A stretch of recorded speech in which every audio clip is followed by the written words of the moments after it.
How do you write harmonies for B sections? That's a great question. Let's talk about that. So let's say you're working on your song and you have something you really like and it goes like... I'm gonna make it simpler.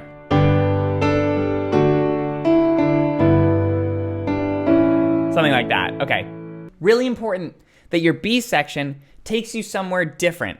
That it's not I talk about it like gravity. I always talk about chords like gravity because they kind of fall down into each other.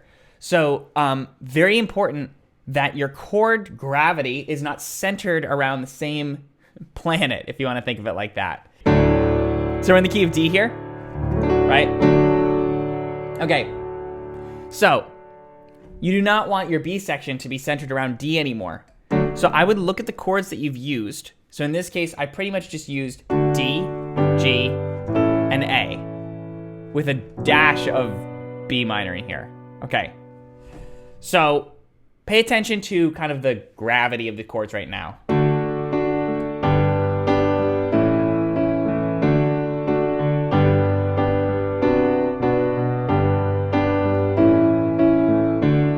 So I'm always kind of landing back on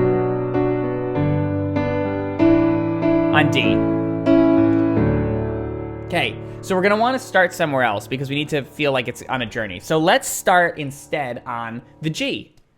And let's really focus on avoiding the D chord. Because as soon as we get back to the D chord, it's gonna feel resolved. And we wanna kind of like suspend that feeling of resolution for a little bit. We wanna kind of keep the audience in suspense.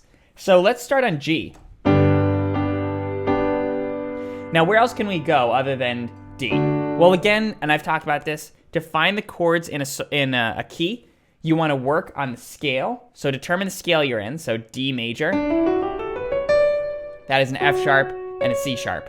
So you'll take triads in the key. So a triad is going to be a 1, 3, and a 5. 1, 3, 5, right? And just move up the scale, only using notes in the scale. So D, E minor, F sharp minor, G major, A major, B minor, C sharp diminished, and then we're back to D major. So those are our chord options. Okay, so I told you that we were playing, a lot of our chords were D, G, and A for the beginning piece that we did. So why don't instead we use, why don't we go to E minor? We haven't used that yet. So our B section is gonna start.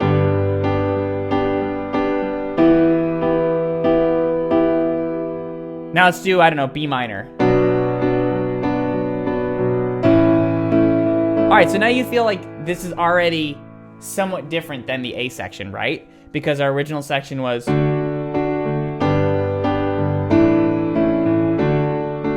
And then our new section is...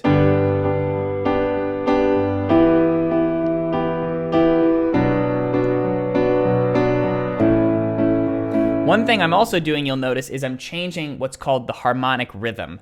So the harmonic rhythm is how quickly, it's not the tempo, it's how quickly chords change. Now, just because I play a chord over and over again like this, does not mean that's the harmonic rhythm. The harmonic rhythm is how quickly we change from chord to another chord. So before, it was every 2 beats. 1, 2, 1, 2, 1, 2, 1, 2. Now, it's every 4 beats. 1, 2, 3, 4. 1, 2, 3, 4, 1. Now, that's just a choice I made, but basically what that does is that sort of slows down that section a little bit without actually changing the tempo. So it sort of feels a bit more thoughtful. If things are moving around a lot, they don't feel very thoughtful. They feel kind of crazy if I'm doing. Right, but if I do.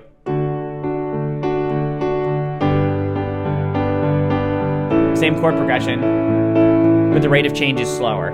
So it feels like you have time to kind of sit and think about those chords a little bit.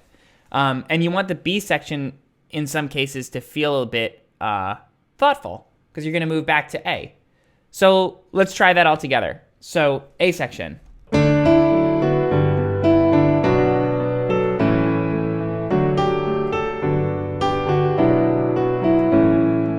B section.